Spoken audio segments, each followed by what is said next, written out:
Hello and welcome wherever you're listening to and watching 2020 Coaching Convos, as usual with me, Julie Crabb. You've joined me on the second series, which I've called Passionately Curious, and in which I'm exploring questions and ideas about the language and jargon of coaching. As the title strongly suggests, I'm simply curious and I want clearer and deeper understanding for myself, and hopefully for you and others, about coaching language to reflect on and make sense of what I've been taught, what I've learned, and what I've adopted as a coach.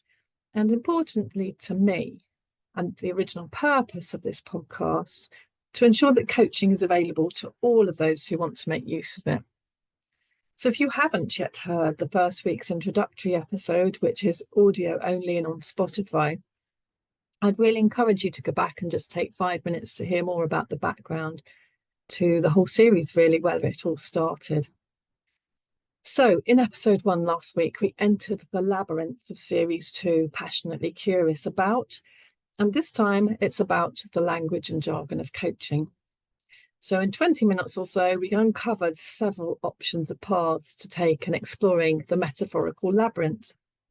And in case you didn't get to watch it or you would like a brief summary, here it is.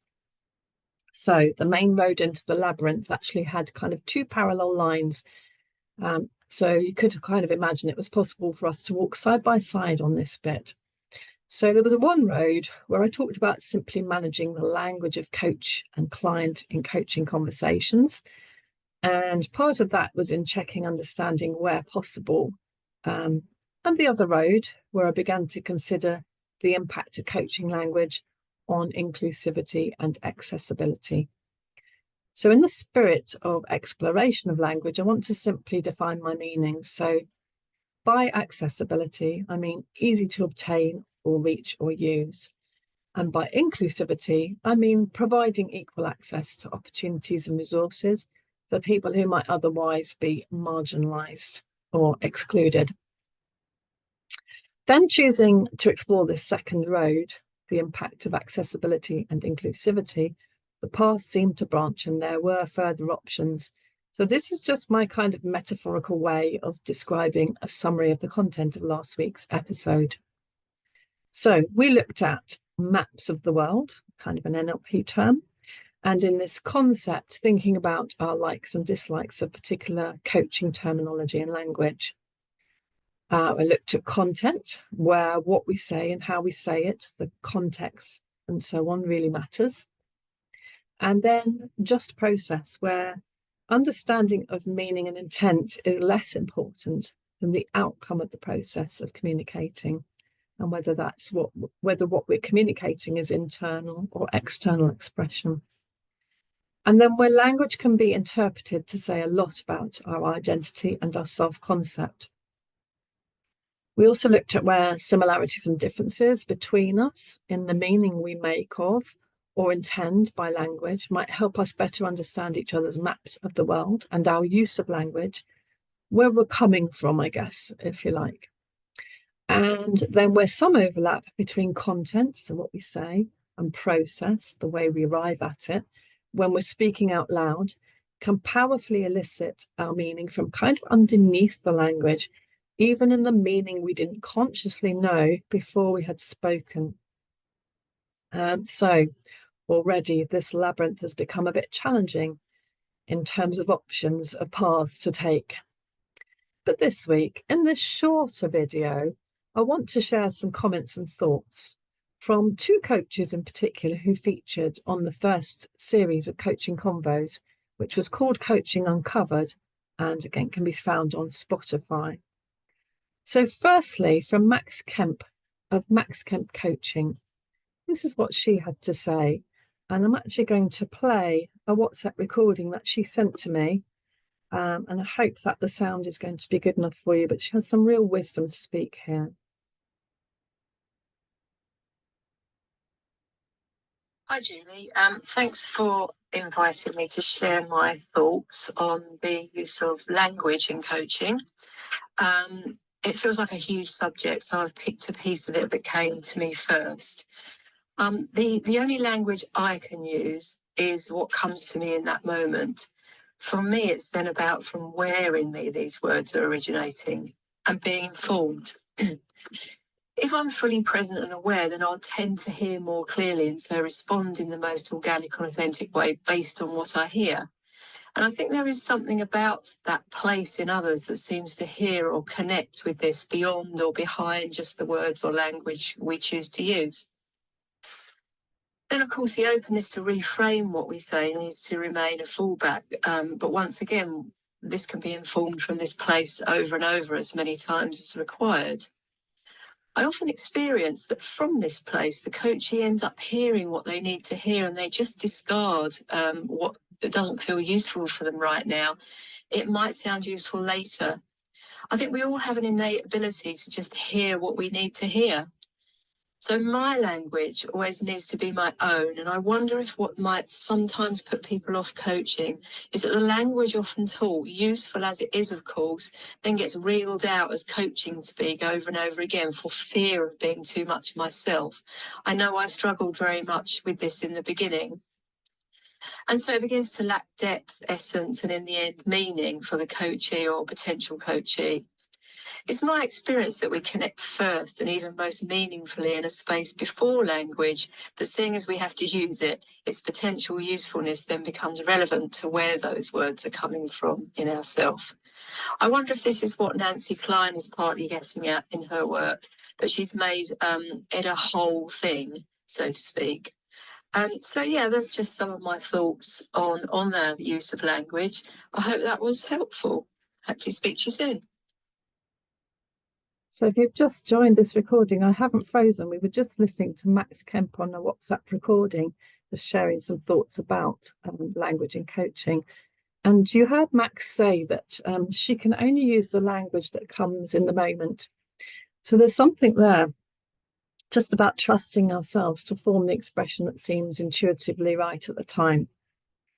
I really like the way that she draws our attention to presence, so just being here, that she hears more clearly when she's fully present with a client, with somebody she's coaching, and that the other person senses and connects with our being here.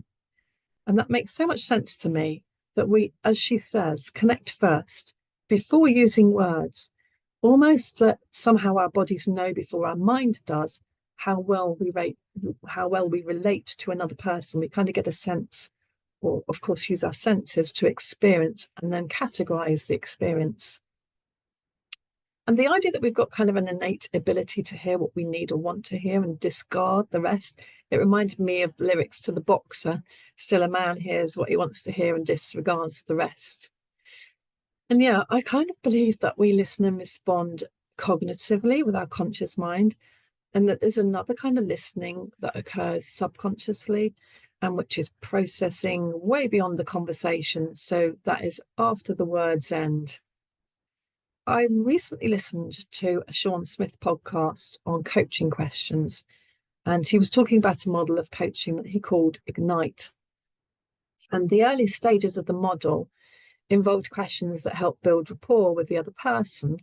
And he says it's like metaphorically standing alongside the person, possibly with an arm round their shoulder and with them pointing so that we can see what they're seeing when they're speaking about something. And I quite like that analogy, and I might try and see if I can remember it when I'm coaching. Max Kemp also suggests that we can sometimes over-rely on coaching language and jargon for fear of being ourselves in our own language. So there's some really interesting ideas there, I think, from Max. So do let me know your thoughts on these too. Now, last week, I said that I would share something relevant to the topic of language from the book I'm currently reading by Steve Andreas. It's called Six Blind Elephants. And I will, though this is such a massive simplification of Steve Andreas's explanation. I'm really only a short way into the text. And I know that Damon Cart, who was a mentee of Steve's, has created some really great YouTube clips on experience, including scope and category, and then, of course, qualities and self-concept and self-esteem. But if you get a chance to read it, Steve Andreas' book really eloquently examines scope and category of experience. And in that scope is all the information we take in through our senses. And what he says is that we pay attention to a scope of an experience, immediately categorize it, and then respond to the meaning of it. And if in this way, we can kind of open up a world of choices and options. And I can see how this might apply to language too. So if we don't like the meaning of an event, we can change the scope and the category that we're paying attention to in order to change the meaning, in order to better understand, in order to have a better experience of it. And in a sense, I think this may be what Max does in her response. So instead of drawing attention to the experience of the words, she asks us to focus instead on the experience of non-verbal communication, of just being with someone. And this can change the choices we make about the sense and meaning and intention we understand by the communication.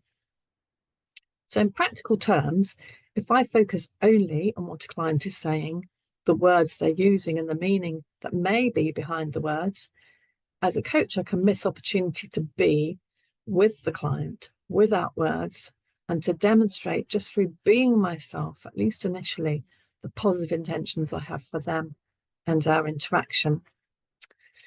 So, secondly, to move on now to Nandini Balakumar of Nandini Life Coaching.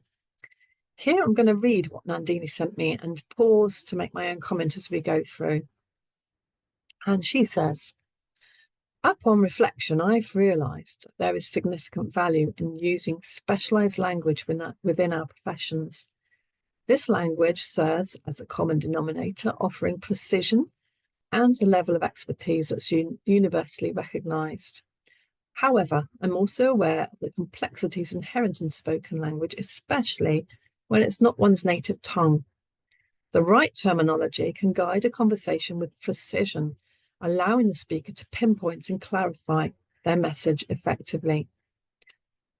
So to me, Nandini is saying that common professional language can be universal.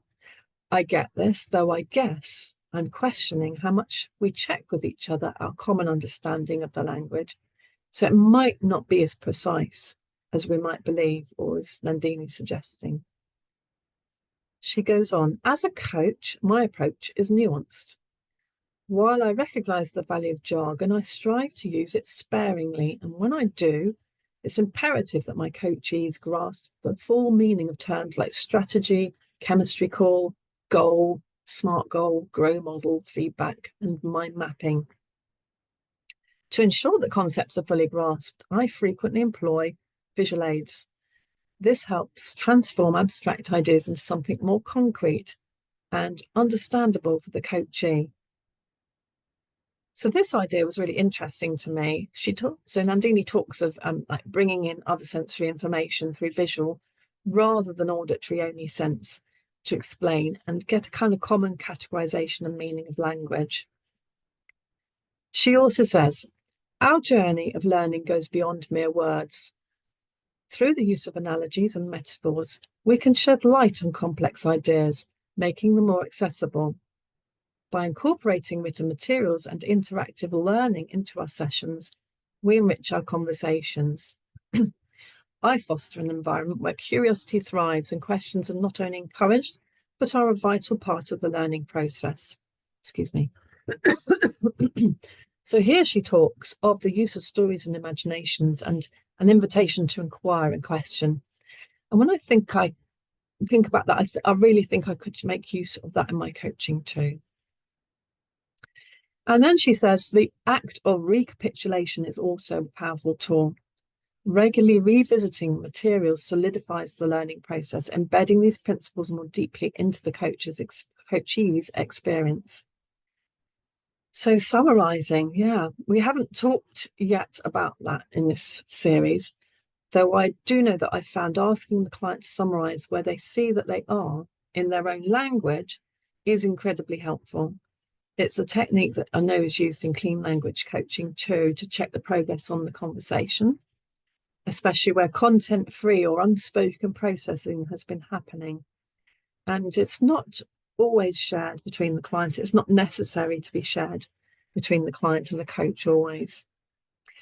Just for clarity, content-free, it's essentially an NLP term, meaning without talking. So essentially it's the client thinking or reflecting on or imagining and responding in their own mind.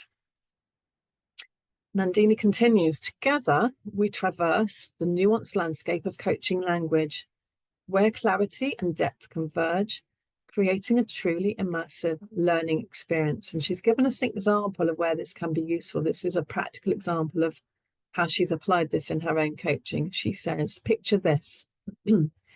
I once worked with a coachee who was as passionate as they come, brimming with ideas and ambition. However, the term SMART goal was a hurdle they couldn't quite leap over. There in itself is a lovely metaphor, isn't it? It was a concept that seemed to elude them no matter how many times we went over it. One day we sat down with a pack of colourful sticky notes. Where would we be with that? Sticky notes and a large clear wall. We began to map out their goals, each note representing a different aspect of the SMART criteria: for specific, measurable, achievable, relevant, and time-bound. As each note found its place on the wall, the coachee's eyes lit up. The visual representation transformed an abstract concept into a concrete plan. This experience was a revelation for both of us. It underscored the power of visual learning and the importance of adapting our communication to meet the unique needs of each individual. Yeah, thank you, Nandini. So she goes on to say, as we explore the lexicon of our profession, let's remember that words are just the beginning. It's when we connect, when we see the light of understanding in someone's eyes, that the true magic of coaching comes alive. Interesting for me, even in reading Nandini's comment, I can hear myself internally translating her word learning into understanding that better fits my own map of the world. So, drawing it all together, whatever next? Curiously this week, with the help of Max and Nandini, fellow coaches, I feel like we've kind of sat in one spot in the labyrinth to look back on where we've been and think about where that might take us forward in this exploration of language. And it kind of seems to me that Max and Nandini have helpfully different ideas about the order of things here, especially in relation to what comes first, presence or language. So, to end, a few questions from me, and this you'll see will become a pattern in this series. If you are a coach, what comes first? The connection between us as coach and the client through presence, or the language and the mutual understanding of what we mean with our words? If you are a client, what's your experience? How do you know that the coach truly understands and gets you on what you're saying?